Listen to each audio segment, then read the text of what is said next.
Hello everyone, welcome to the 2022 Birdie Open Presented by Gatekeeper Media. This is a PDGA A-Tier and we are here in Newark, Delaware at the Iron Hill Disc Golf Course. Run Productions bringing you this commentary. I am Felix. And I am Conrad. Conrad, we've been here before, a very difficult track. What can we expect to see out of this particular course? A lot of trees, and they don't call it Iron Hill for nothing. There's a lot of rocks, a lot of good paths to get to the basket. You just gotta have a strategy and play your game. Absolutely. We've got the FPO Round 1 feature card coming to you here. And we're going to start out on hole 1. It is a par 4 at 540 feet. We are playing from the FPO tee pad, so a little bit shorter, a little bit different angle to this first turn. Ideally, you want to get to this first turn or slightly make it around the turn so that you have a clear open look towards the basket. We see that the fairway is guarded as we get towards the green, and the green is slightly raised on a island. Yeah. Very pretty looking island. Pedestal, yeah, something. Structure. Yeah. Hailing from State College, Pennsylvania, please welcome Michelle Frazer.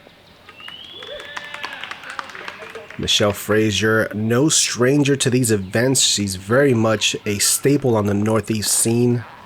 Sponsored by Millennium Disc, going with the turnover shot here on hole 1.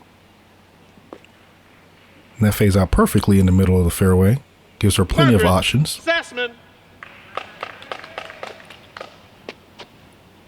Margaret Sassaman, we covered her last year at this event as well, sponsored by Birdie. Also opting for the turnover line, which definitely kind of helps to keep you out of trouble on that right side as long as you get that fade back on the left, but you do have to worry about that right there, fading out a little bit too early. Yeah. She comes to Delaware from Providence, Rhode Island. Emily Hanson. We have Emily Hanson here also with a birdie disc golf. Going for a turnover, but she is slightly inside, and yeah, she gets kicked. A high kick that puts her over on the left in the rough as well. See if she can scramble out of here. There's still a possibility to get a par even if you end up over on the left. Just got to execute some really good shots.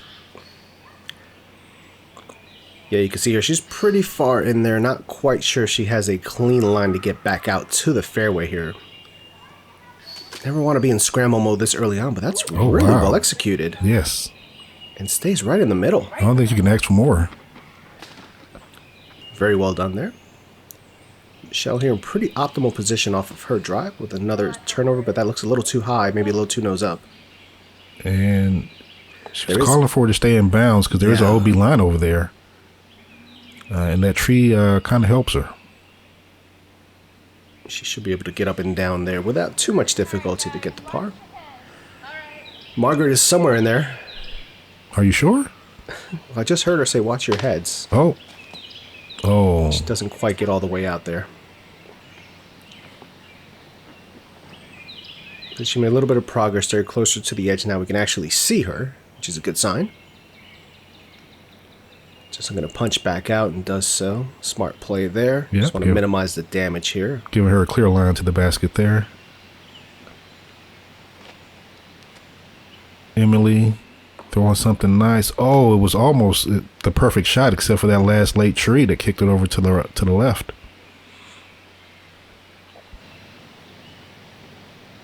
Margaret looks like she's lining up a turnover here. Just a nice soft approach. Holding the line, fading out a little bit early on her, but that's going to give her a long look at a putt there. She'll get to test out that putter early on. Michelle, the jump putt approach onto the island, and it stays. And that is where you want to be. You definitely want to be up top. Yeah. Reduce the elevation change and make it a little bit easier to putt. Emily giving that one a bid and sails past the basket there. She's going to have probably about 25, 28 feet coming back. Yeah, I really think she was trying to save that. And right next to Michelle. Okay, now that I look at it, there may be some awkward footing. Yeah.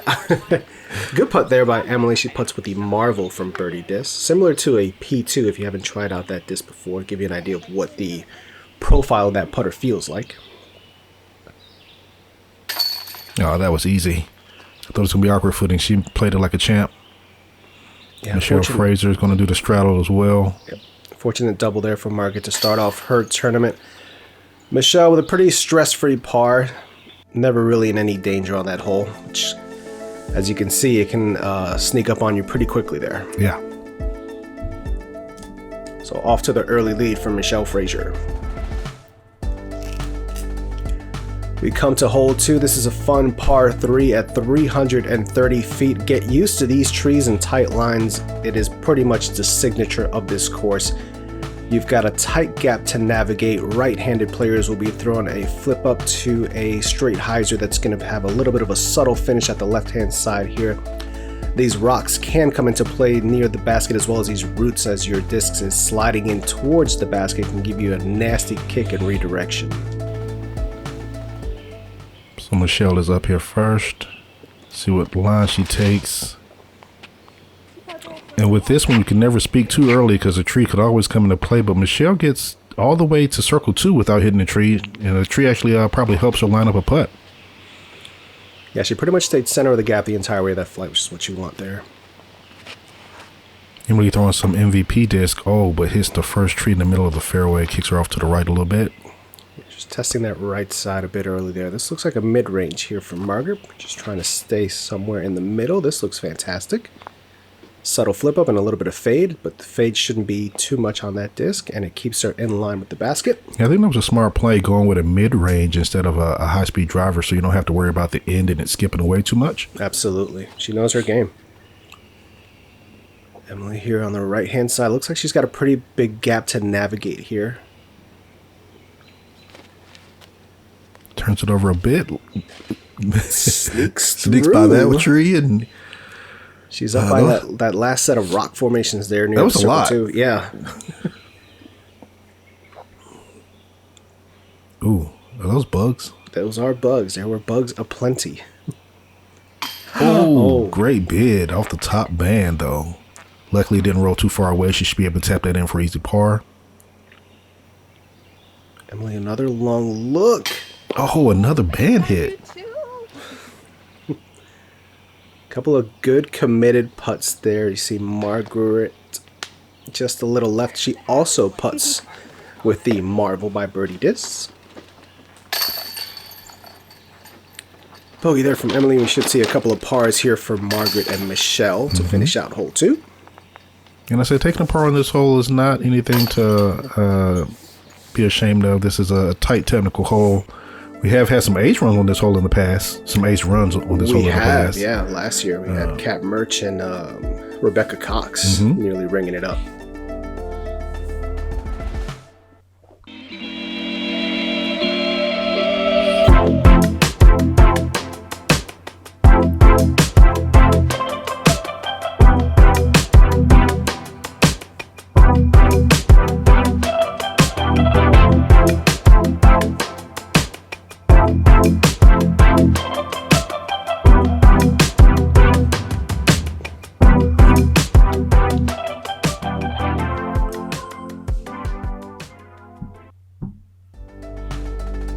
Alright, hole 3 is another par 4 coming in at 650 feet. But this one, you just want to get out here into the opening.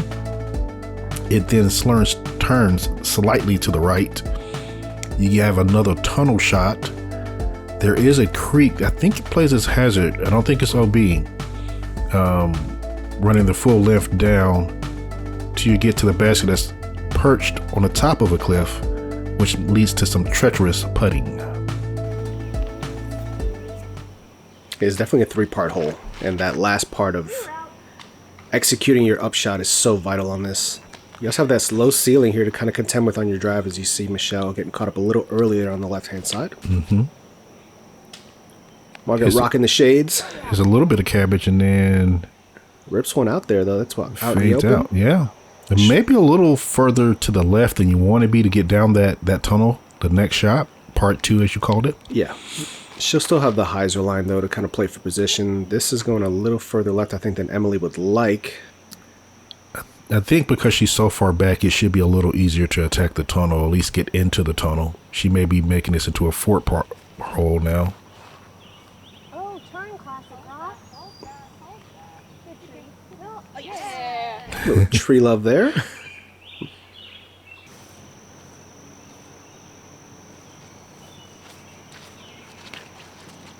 Emily with a very compact throw. Her form is pretty simple. She keeps the disc close to her body the entire time and just lines up the shot nicely. That one stayed turned over, but ended up rolling out to the center of the fairway for her. Staying on the right side there for Margaret. That's very tricky over there. There could be some small gaps that she could be able to navigate, but a lot of the times you're kind of just pitching back to the fairway once you're off on this hole.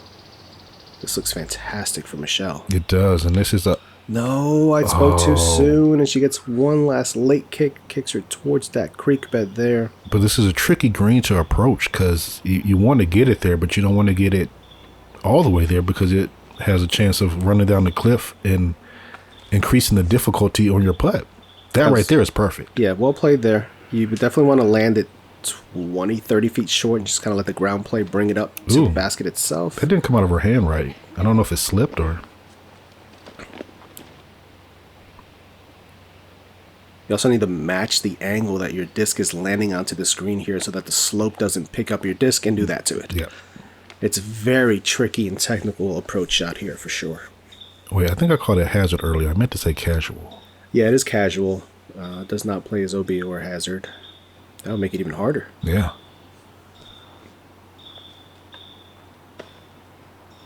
Just, she didn't want any parts of that. Hitting the cage and ended up difficulty, so she just put it under the basket. Yeah, no sense making things worse here. When you're down here, though, you kind of just, it's right there. You have to go for it. Oh. And she airs it on the right side, but she should have a simple tap in coming back. Emily with the par that everyone wants. Nicely played there by Emily. And she's going to pick up some strokes on the card here. So double for Margaret there. A little bit of a rough start here. She's 4 over through 3 holes so far. And Michelle will take her first bogey of the round, tightening the gap a little bit between herself and Emily here early on during the 2022 Birdie Open, but still plenty of disc golf left to play.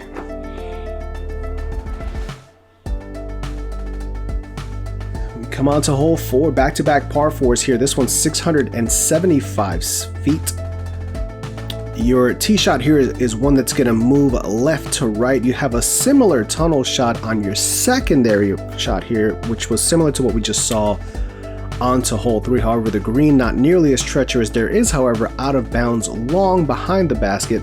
There's also that creek bed that continues to run from hole 3 over to hole 4, which can cause a little bit of tricky footing on your putts. Yeah, Emily is drifting over towards hole 3, the creek bed that runs down there, and I think part of that is OB. I'm not sure if she's reached the OB or not. She is safe where she is at there, but that's not ideal by any means. She's going to have quite a bit of work just to get back to the fairway. This is more like what you want to see. You want to see it drifting over to the right just a bit. This one fades out to the left, but she's still in the field, so she should have some type of angle to attack the tunnel. Yeah, that was her katana there, just didn't quite hold it. I like this angle a lot out of Margaret's hand. Higher knifing angle, moving to the right before it starts to fade back over. And she is in one of the gaps there. Yeah, nice little tombstone there. I like Not too far from Michelle. Yeah. See Emily here, like you said, you could see hole 3's basket over there. She can putt out there if she wants onto hole 3. Just take the birdie. Misplay the hole. Yeah. But this is tricky to get this back into play, and she did a great job. That was a strong forehand coming out of there. Yeah. Michelle off to the left, trying to push one all the way through that left side, and she gets clipped down a little early there. We'll see what her options are going to look like from that side. Kind of didn't hit the tunnel exactly, but found another route on the left side, but it's down there. Margaret in pretty ideal position here. Going with the hyzer. Getting it down, getting a big skip though. And a slight roll back towards the circle 1. See if she has a look there for the birdie. This is Emily's third. Also taking the wider hyzer, pushing that right side. Oh, that's a bullseye. That is a great shot. That is a great recovery from where she ended up. Absolutely. Great scramble game there being showed early on by Emily Hanson. Michelle gets one of those last trees coming out there that kind of defines the left side of the fairway. Oh! Ooh, good line. Just a little high. Ends up in that catch-all behind there, behind the basket. I guess it's better to have that than a heel that runs right to OB. Yeah. Birdie look just not quite enough.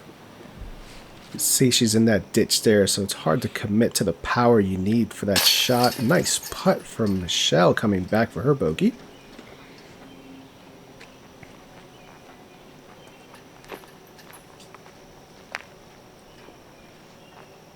Emily for her tap in par. And Margaret will do the same.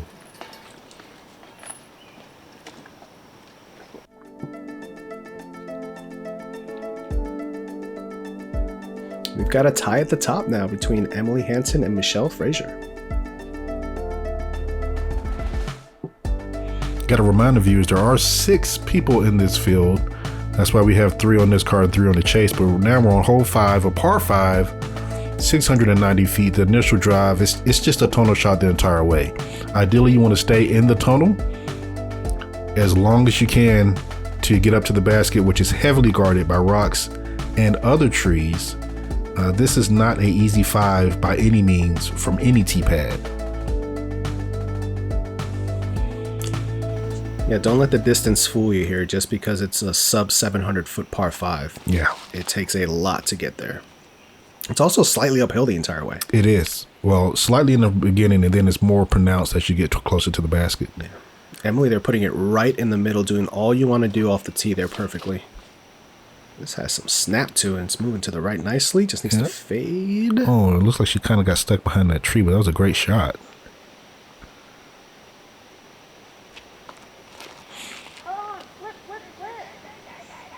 She's calling for it to flip, and it does, and it gives her some type of gap to proceed. Not ideal footing, but she has a gap to shoot through, and she shoots through it. She wants to minimize the fade there. That's not too bad. It's funny how having a gap like that, framing it for you, kind of can help you with your aim and just minimizes your aiming point, so it makes it sometimes easier to hit those gaps like that.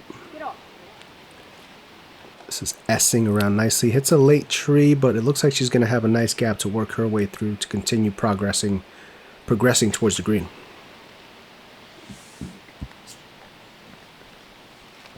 Emily with her drive in the middle, seeing if she can get something else to stay in the middle.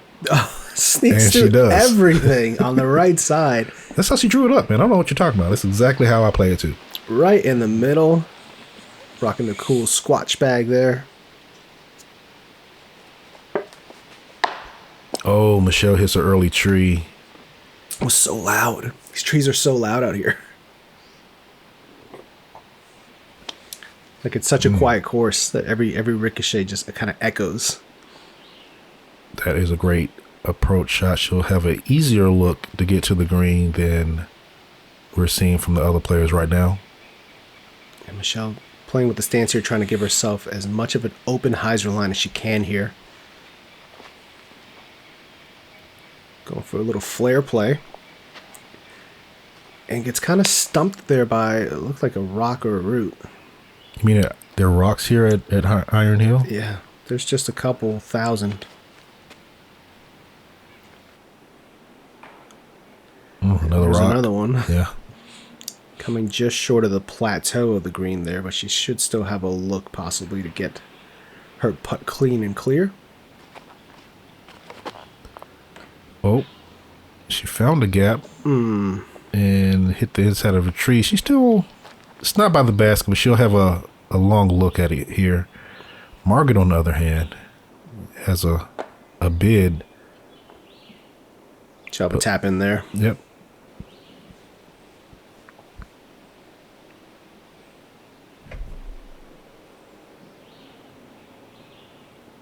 Big That was a jump good run. bid, yep.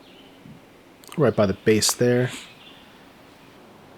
Definitely after you play this hole in particular, your disc will feel like they've been at Iron Hill. Yes.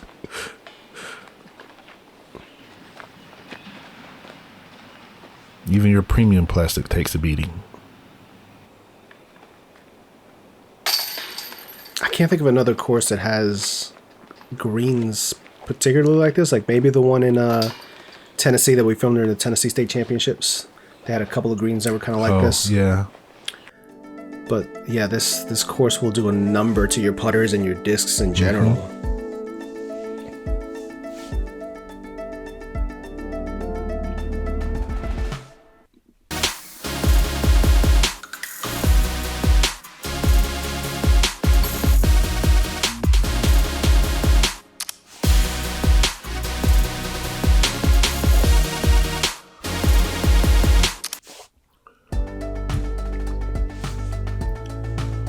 Move on to hole number 6. This is another par 4. This one comes in at 530 feet. There are 2 initial gaps off of the tee. You've got a forehand or a backhand line if you're a right-handed player. Most players are going to take this backhand hyzer, trying to get somewhere around here if you can on your drive, leaving you with an approach shot there that's usually either turnover or forehand, again into a very heavily rock-guarded green. A little bit of slope can tend to take your disc back down and to the left, so that's something you need to play for as well. So there's 2 main gaps you can go for. That's not one of them, but the one on the right is the one that she was going for. There's also a center gap, but it tends to be a little bit more difficult and something that a right-handed forehand would get you to the appropriate landing area. I've also seen right-handed Anheuser flex turnovers going up that left side. So that you're turning right and then finishing back left, which kind of opens up the approach on your second shot like this. Oh, like this? Okay. That, even with the tree kick there, pushed her a little further left than she would have liked. And that's kind of like what I would envision going with that, unless you have something that's really going to stay moving to the right most of the time. That right there is a great recovery shot. Get into an area where she can approach from.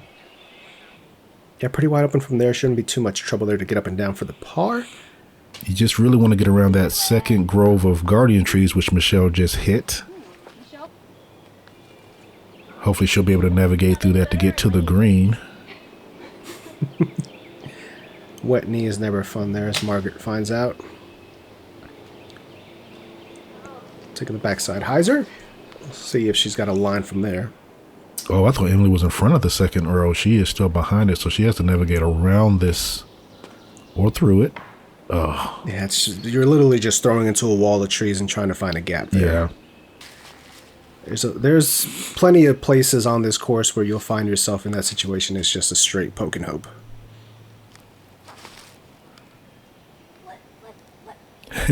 Doing a little body English there. Yeah. That's a couple times today where Michelle has thrown her disc and wanted some late flip bottom, and it's just not getting it so far.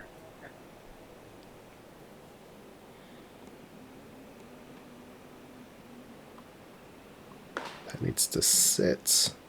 Probably about circle's edge there for Emily. Maybe a little further if she got some roll. Margaret here. Finding a little gap. Get over it. And making it just past rock. Just enough to give her open look. Yep. Inside the circle there for her next shot. Another longer uphill bid here for Michelle. She knew out of her hand that was going to be just a little short. Yeah, I didn't. She didn't. Nope.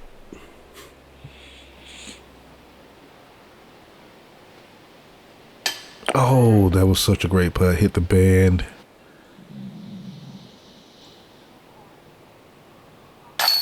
Emily puts it in for a par. She's been scrambling really well. I was just about to say, yeah, her scramble stats are looking nice so far this round.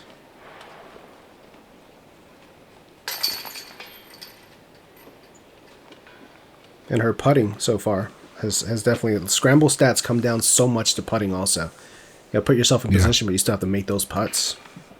And we have Margaret and Michelle both tapping in for their bogeys.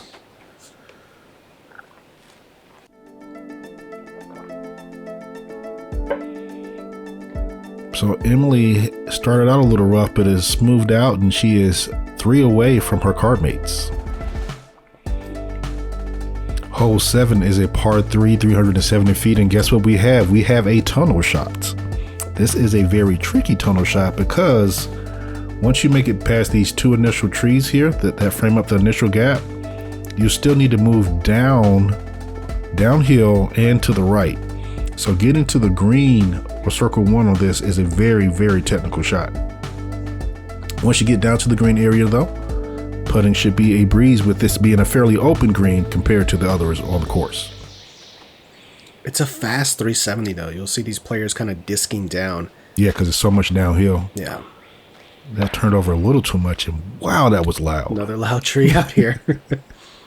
The common miss you'll see, people will kind of pull it to the right. You'll also see shots that go too straight, too long. Yeah, and then end up going over to the left. Yes. That one fading out a little early. That one actually faded out into the fairway, so to speak, so she still has an easy approach. Oh my. Same tree that got Emily, but this one kicks Michelle over to the left. Yeah. Not too bad, though. She looks like she stayed kind of close to the edge. If she can get around this, she'll be able to get through and down to the green. Somewhat. She's in circle 2. With a long look at the basket. Only one tree will be obstructing her view. Oh, that's a tight forehand getting around that initial tree there. Yeah, I didn't even think she was going that way. And she ends up getting some big progress down. She's made it about pin high, but she's still off into the rough on the left. Yeah. But she'll be in circle 2. She'll have some type of look at it. Margaret here is approaching. Got clipped up by a little bit of late cabbage there, but she should be fine. I think she's inside the circle, though.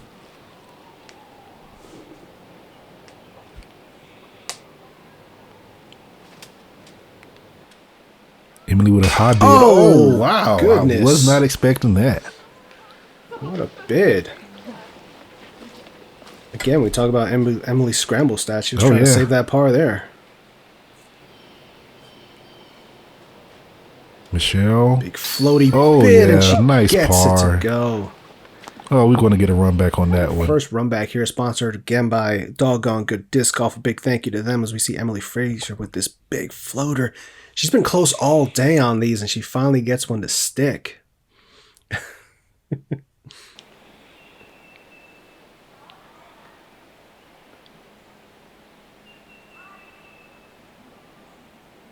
Oh, man. Right off the top.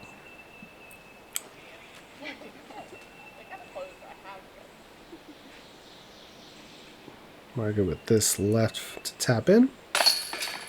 Another unfortunate bogey there. Good bit on the initial putt.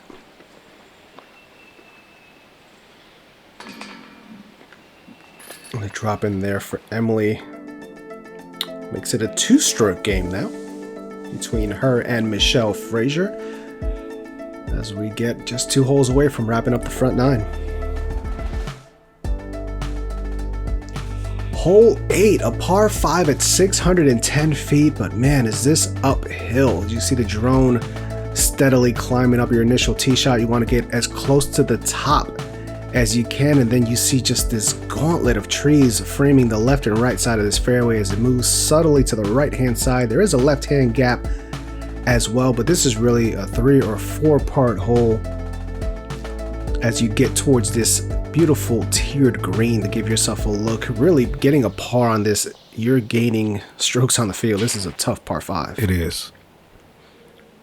We'll see a lot of like understable flexing shots to get up the top here like Michelle did there, and she did good to stay in the middle there off of a friendly tree kick. And the hard thing about this too is you can put the disc exactly where you want, but you're at the mercy of the trees and the rocks as to where you ultimately end up. Because you can end up in the middle of the fairway, but the rock can easily redirect your disc, giving you a different landing than you had projected. That right there, I don't know how that got through. It did, without touching anything. Yeah, it's up there. Also, the rocks on this fairway are very pronounced. I think more than really any of the fairways we've seen so far. So your footing becomes a real issue. We see a lot of standstills here. After the tee shot, almost everything is a standstill here, as Michelle's going to prove me wrong right away. She just did a little 2-step though, just a little 2-step. If that stays turned over, that'll be nice. That works. That is fine there, yep. Anything in any part of the fairway on this hole, you're happy with. Yes, definitely.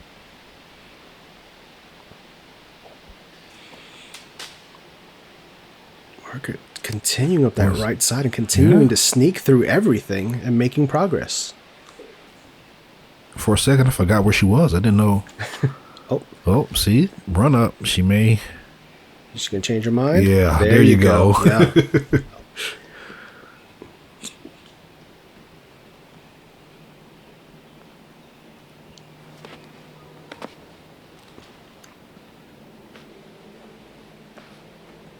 That also good forward progress, yes. Yeah, it's better to sacrifice that extra 50 feet or so from getting that two-step run up and just be accurate and stay in the middle of the look at this angle on that. That was great. Nicely done. Got held up by some branches, but that was a great approach down the right alley. Everyone else is on the left side. Yeah, she'll have a clean pitch up there for her fourth and can easily take a par here, which, as we said, is really just the goal on this hole. Get off of that one. Oh, that was such a well thrown shot. Just that little tree, and sometimes those trees are hard to identify or really guess their distance when there's so many other trees around and in the background. You think you've beat one, and then you don't realize there's three more right behind it. Yeah, that you can't see. Or sometimes you think you beat it, and then it says no, you haven't. Yeah.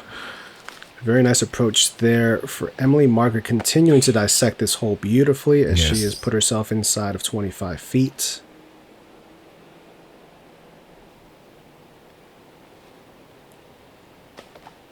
Good little out there.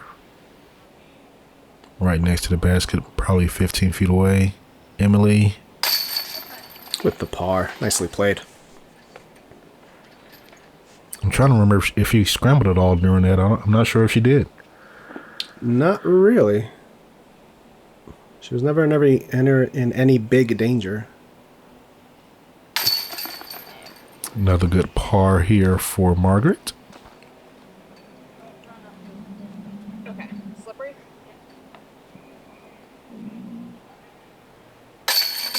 And also another par for Michelle. This is, if we had a party frame, this is definitely it. Yeah, very nicely played there. Ladies doing well. Getting the fives all across the board.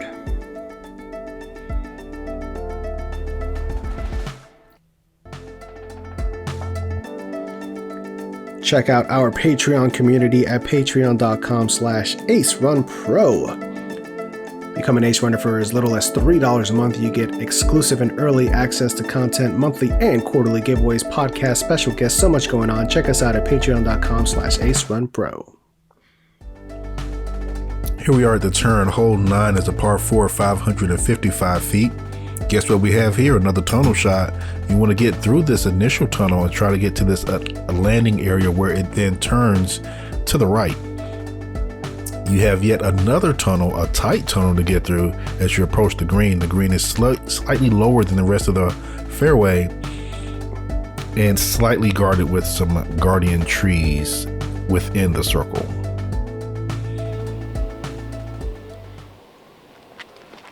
Michelle up first. Throwing another great shot that finds a tree. And that tree that she hits kind of blind off the tee, so she did everything she wanted, but just that tree found its maker in that disc. Emily finding the exact same tree. Yeah, getting pushed back just a little bit. She got a friendly kick there. These are statistically two of the hardest holes on the course back-to-back that they're playing here. Both playing half a stroke or more above par. That one finds its way over to the alternate fairway on the left-hand side.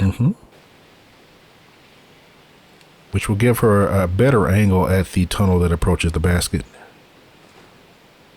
Emily with a forehand here, really just trying to get in position, and that is perfect. Very well executed. That's the second time we've seen her throw a very nice forehand. Did so back on hole 4 as well to get out of trouble. Get off it. Nope. Right on it. That was a straight disc, whatever that was. Yeah. I don't forehand. It's not my thing. Well, you're about to now. We've seen her forehand before, earlier in the round. That one goes left side, fighting back over. And that's perfect positioning. It should work. I have some accuracy. Yes, you do have some accuracy. Lining up a pretty straight shot here. Just needs to miss this last set of trees on the right-hand side. It Filters misses them through. all. These are about a 15 to 20 foot putt left. May have a little tricky footing there. Looked a little muddy on that green. Yes, this green does tend to be muddy. There are sections of this course that for whatever reason just seem to retain water. We did have some weather come through a couple days before the tournament. So the course is playing a little slick still. And would you look at that run? Wow. That was great. She has an impressive forehand shot there. We've seen several from her now. Yeah, everything about that one was right. The speed, the angle, the height. It was just magnificent to watch. Little fan grip turnover here from Margaret, bending it over and just clips one last late tree.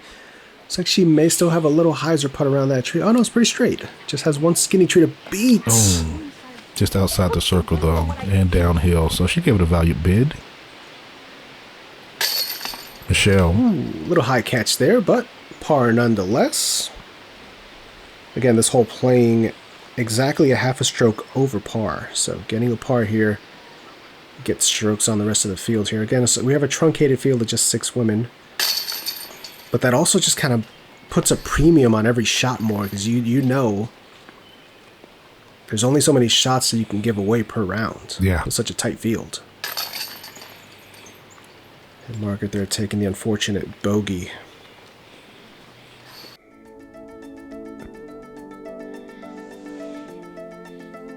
So we see at the turn, we have 5 over, 7 over, and 3 over with Emily just in the lead over Michelle on this card.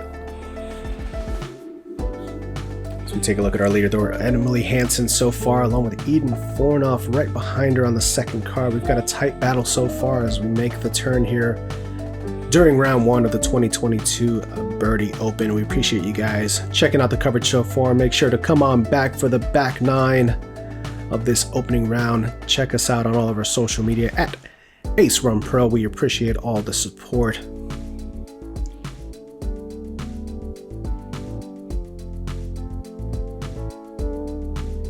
A big shout out to our Patreon community.